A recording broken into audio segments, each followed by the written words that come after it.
তুমি কি জানো ওসমান হাদির ব্যাকগ্রাউন্ড কি? ওসমান হাদির পেছনে কারা আছে তোমার তো ধারণাই নাই। তুমি মনে করেছো তোমার মতোই একজন লাফাঙ্গা যুবক ছিল ওসমান হাদি। না, ওসমান হাদির বাবা একজন আলেম, মসজিদের ইমাম, মাদ্রাসার শিক্ষক। ওসমান হাদির ভাইরা আলেম, এক একজন কামিল মাদ্রাসার মুহাদ্দিস, কামিল মাদ্রাসার প্রিন্সিপাল। ওসমান হাদি নিজেও ঝালকাঠি এনএস কামিল মাদ্রাসা থেকে আলিম পর্যন্ত পড়াশোনা করেছে। তার পুরো ব্যাকগ্রাউন্ডটাই মাদ্রাসার। অবশেষে তার বাবা তাকে বলল যে আমার এতগুলো সন্তানের মধ্যে একজন ইউনিভার্সিটিতে পড়ুক, ঢাকা ভার্সিটিতে যাক, এটা আমি চাই, সমস্যা নাই।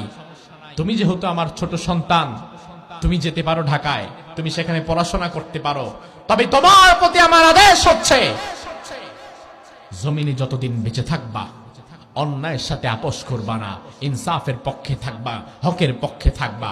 এই মর্মে যদি ওয়াদাবদ্ধ হতে পারো তাহলেই তুমি যেতে পারবা। মৃত্যু পর্যন্ত ওসমান হাদি তার বাবার দেওয়া কথা ঠিক রেখেছেন।